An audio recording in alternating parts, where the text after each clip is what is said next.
जयकारा बोल मेरे श्री गुरु महाराज की, बोल साचे दरबार श्री नंगले निवासी भगवान की जय। दयालु परमहंस दयाल जी महाराज। थक गए, लगता भूख लगने का टाइम हो रहा है। ज्यादा टाइम नहीं लेंगे, परेशान ना हो। बोल साचे दरबार की। इष्ट देव भगवान की परम प्रिय आत्माओं, काफी समय बाद मुलाकात हुई। कुछ हम भी परेशान से हो गए, गिर विर गए थे, चोट वोट थी। पिछले महीने आते आते प्रोग्राम कैंसिल हुआ इसी चक्कर में। दिल में तो रहती है कि अपने भाई बहनों से मिले, पर कभी कभी कुछ कुछ मजबूरी कभी आपकी पड़ जाती है, फिर कभी हमारी भी पड़ जाती है ना प्यारे। ये आपका नवंबर मास का सेकंड संडे। अभी ना कुछ एक दो दिन में एक त्योहार आ रहा है, शॉर्ट में चलेंगे, चिंता ना करो। तुम्हारे भूख का टाइम हो रहा, अंदर तुम्हारे लिए ही कुछ विचार कर रहे थे, इसलिए टाइम लग गया। वो कौन सा त्योहार आ रहा है अभी हाल फिलहाल में आने वाला है? पंचमीशी क्या है? तुलसी विवाह सब करते हो है ना। ये तुलसी कौन है और हर साल उसकी शादी क्यों कर देते हो? ऐसा ना हो किसी का नाम हो तुलसी तो कहना तुलसी तो ये है ऐसा कुछ नहीं। हर साल जो ये मनाया जाता है आपका तुलसी विवाह, ये तुलसी कौन है और ये विवाह क्यों करते हो, हर साल करते हो? बता पाओगे? देखो मैं तो कर भी नहीं, उसी लोग करते हैं। बताओ क्यों करते हो? एवं ही भेड़ा चाल है? नहीं बता पाओगे? ऐसे या ऐसे तो कर दो, ऐसे। प्यारे, इसके पीछे भी एक बहुत बड़ा रोचक कह लो, कुछ भी कह लो, एक वो है, कथा कह लो, जिसके लिए फिर ये हर साल करना पड़ता। एक जलंधर नाम का राक्षस हुआ है और उसी के नाम पे वो तुम्हारा जलंधर शहर बना, वहीं पे हुआ था। और राक्षस तो फिर राक्षसों की सबसे पहली दुश्मनी किससे होती है? या शिव से या विष्णु से, है ना। और उसकी दुश्मनी हो रखी थी देवों से। उसने सारे देवता खत्म करने थे और खुद राजा बनना था, देवराज। प्यारे, पहले तो उसने सारा अपना तैयारियां की, तपस्या भी की, सब कुछ किया, पर बड़ा मेरे को दानवों पे भी तरस आता है। इतनी मेहनत करेंगे, अपनी शक्ति अर्जित करेंगे, बाद में उसको प्रयोग गलत कर लेते हैं, इसलिए बेचारे दानव कहे जाते हैं। हालांकि देवता को किसी को नहीं देखोगे तपस्या करते हुए, देखा कभी किसी ने देवता को? कोई नहीं करेगा। वो तो तुम्हारे यज्ञ का जो भाग ले लेके ही चलता मामला। लेकिन दैत्य लोग तपस्या भी करेंगे, सब भी करेंगे और आशीर्वाद भी लेंगे, वरदान भी लेंगे, लेकिन फिर उस वरदान का जो प्रयोग है वो गलत करके बेचारे खुद ही मारे जाते हैं। तो ये जो जलंधर था शादी नहीं कर रहा था, पहली बात। इसको यह था कि शादी होने के बाद फिर फसले फसाने की मेरा लक्ष्य रह जाएगा। लेकिन किसी ना किसी तरीके से इसकी शादी हो गई। तुलसी का नाम तुलसी नहीं, असली नाम है वृंदा। वृंदा है तुलसी का रूप। तो एक घर, उसके माता पिता ने ये कहा भी तू ऐसा कर, एक जो सबसे पहले कल तुम जाओगे, जो तुम्हें सबसे पहले लड़की मिल जाए उसको तुम अपना जीवन साथी बना लियो, वो तुम्हें तुम्हारे काम में सहयोग देगी। माता पिता के द्वारा ये हिदायत लेके वो जैसे ही चले तो वृंदा भगवान विष्णु की पूजा करने के लिए जा रही थी, टकर गया। अब वो देखने में अच्छी लगी या सुंदर है या जो भी है, उसको ये रहा कि अब तो मुझे माँ बाप के कहे अनुसार से मेरा जीवन साथी यही बनेगी। उसने मना किया, पर अब हो गया तो हो गया। तो उसने वरदान ये लिया था और धीरे धीरे पत्नी को भी उसने अपने ही फेवर में कर लिया। उसकी जो है शिव की पूजा भी छुड़वा दी और उसकी विष्णु की पूजा भी छुड़वा दी। जो भी होता था, कौन सा भगवान है? जलंधर भगवान। पत्नी को भी मजबूरी में, अब शादी हो गई तो गुजारा करना, तो वो भी बेचारी लग गई जलंधर भगवान करने के लिए। तो उसने फिर ये बात कह दी थी जलंधर को कि मैं जो भी तपस्या कर रही थी, आपने मेरी छुड़ा तो दी है, लेकिन मैं आपको अपनी तपस्या के परिणाम स्वरूप एक आशीर्वाद देती हूं, जब तक मेरा सती तब नहीं भंग होगा तब तक आपको कोई नहीं मार सकेगा, और मैं तन मन धन से आप ही की हुई। अब तो और बेफिक्र हो गया, अब तो मैं अमर हो गया भाई। लेकिन कुछ समय बीता, काफी लड़ाइयां झगड़े हुए, हर बार हाथ जाता था, क्योंकि उसका तप था वृंदा का। तो प्यारे करते करते करते करते सिचुएशन ऐसी आई, जब देखा कि अब ये मर ही नहीं रहा, तो ब्रह्मा जी ने बताया कि ये वरदान है इसके पास पत्नी का। तब भगवान शिव ने एक रूप बनाया जलंधर का, वो युद्ध में था, तो भगवान विष्णु ने उसका रूप बना करके जलंधर का उसका सती तो भंग करने चले गए। वो जरा खत्म, कट गया। जब कट गया तो सिर उसका वापस आ गया इधर इसी के पास। देखा यहाँ पे तो दो दो जलंधर हो गए। तब वृंदा को भी आया, भी आप कौन? भगवान को प्रकट होना पड़ा कि मैं तो विष्णु।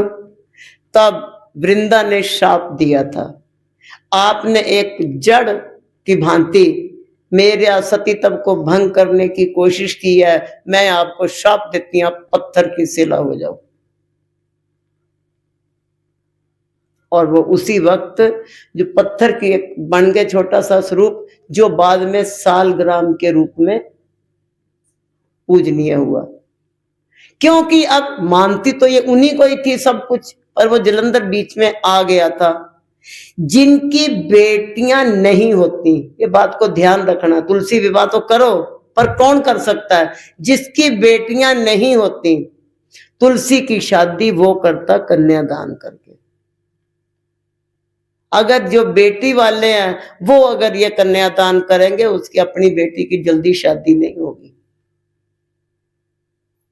दूसरी बात, अगर आपने अपने घर में तुलसी जी लगा रखी है, शादी कर दी, क्योंकि बेटी फिर बाद में मायके नहीं रहती। कन्यादान कर दिया, आपके घर में फिर तुलसी नहीं टिकेगी। करके देख ले, अगर किसी को प्रैक्टिकल करना हो तो ये बात होती है। तो इस तरीके से जो है आज तक, और ये फिर भगवान शिव ने आशीर्वाद दिया था कि तेरी तपस्या अपनी जगह पे परफेक्ट रही, क्योंकि तुमने अपने सती तब को तो भंग करने की कोशिश नहीं की थी, लेकिन हमको छल करना पड़ा। और आज से हम तुमको आशीर्वाद देते हैं कि आज के दिन, वही जो पंचमी बता रहे हो, आज के दिन हर साल तुम्हारी और सालग्राम जी की शादी होगी। और तब से ये चल पड़ा तुम्हारा तुलसी विवाह। कोई भी त्योहार मनाइए आप, कोई भी, लेकिन उसका पीछे का लॉजिक जरूर जानिए। और जब आप लॉजिक को जानने के बाद त्योहार मनाओगे, तब आपकी जो है त्योहार मनाने का आनंद कुछ और आएगा। और पेड़ा चाल चलने चले जाओगे तो फिर बात को कुछ और हिसाब किताब बन जाएगा। हमारा तो वो हाल है ना, एक बार एक लड़के की शादी थी, तो एक छोटा सा बच्चा गोद में था, ये तो बड़ा, तो छोटा सा बच्चा बस उसने भोपू बजा दी, भां भां भां भां, बहुत चुप करा रहे हैं, दूध पिला रहे हैं, सब हो रहे हैं, बच्चा तो रो हींग बिंग भी लगा रही, शायद पेट में दर्द हो रही हो, किसी भी एंगल से बच्चा चुप नहीं कर। एक बुजुर्ग सी माता थी, सब लोग उसको बोबो कहते थे, वो आई, बोले इसको थोड़ी सी ना अफीम चटा दो तो ये नशे में सो जाएगा, तब तक फेरों का मुहूर्त पूरा हो जाएगा।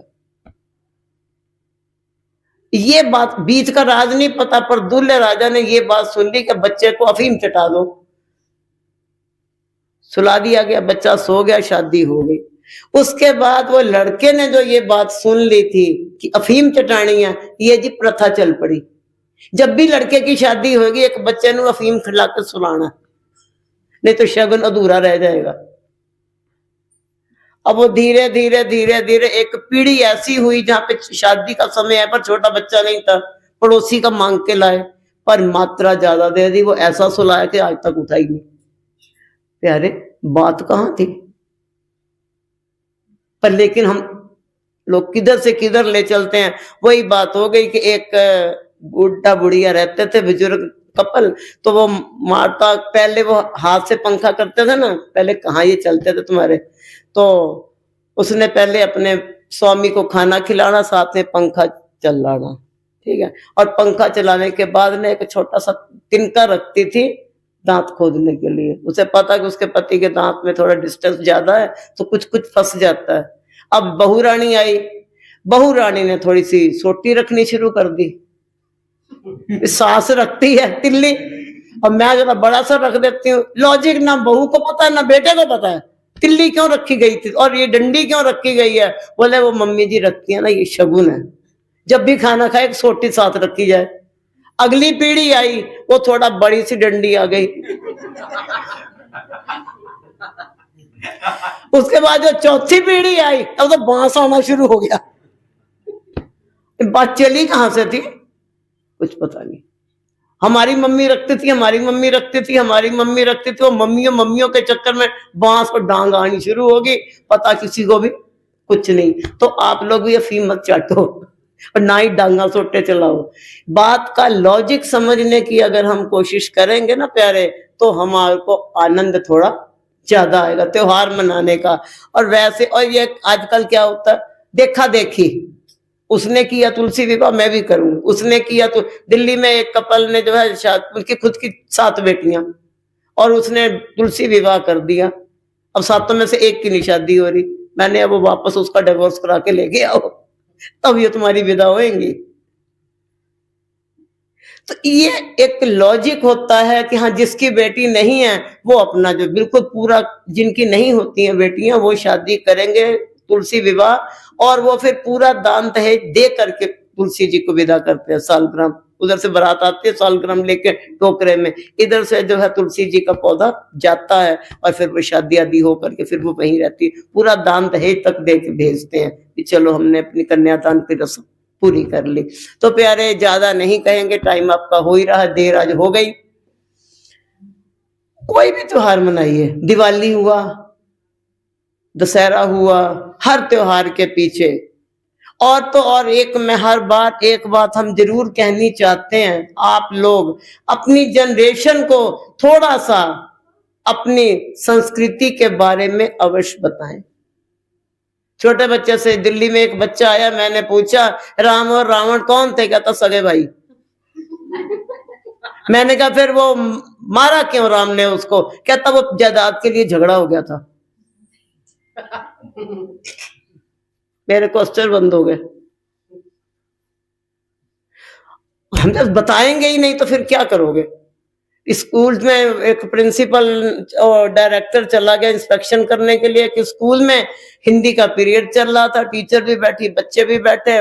आया डायरेक्टर, उससे पूछा इंस्पेक्टर, भाई ये बताओ शिव धनुष किसने तोड़ा। हिंदी का तो पीरियड ही चल रहा था, शिव धनुष किसने तोड़ा।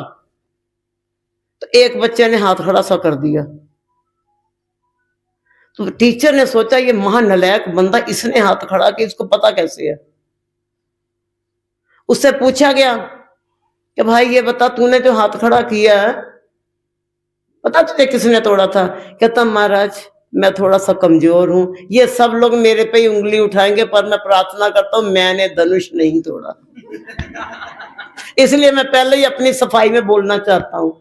अब जो है टीचर भी और वो बच्चे भी कहते हैं इसी ने तोड़ा, इसी ने तोड़ा, इसी ने तोड़ा। ये बहुत खुरापाती, कितने बेंच तोड़ डाले, नाचा करता है, धनुष इसी ने तोड़ा।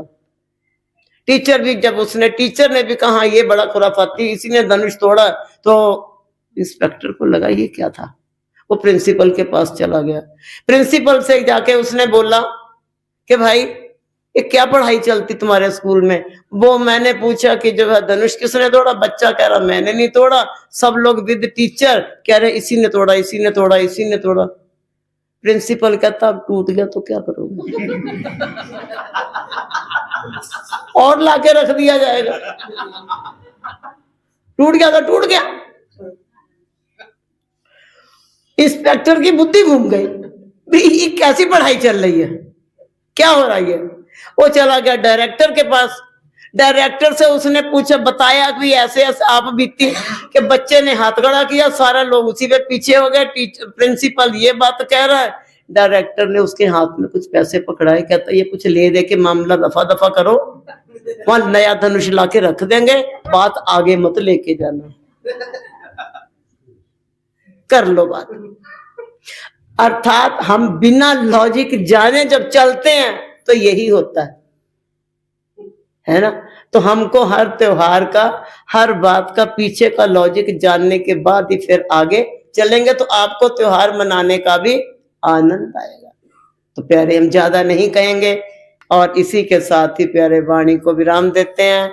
श्री गुरु महाराज जी आप सब पे जो जो आप उनके श्री चरणों में आए हो, आप सबको अपना प्यार, अपनी भक्ति, तंदुरुस्ती और अपनी कृपा से सराबोर करें और सदा सदा आप सब पे अपनी रहमत बरसाते रहे। बोलो जयकारा बोल मेरे श्री गुरु महाराज की जय। बोल साचे दरबार की जय।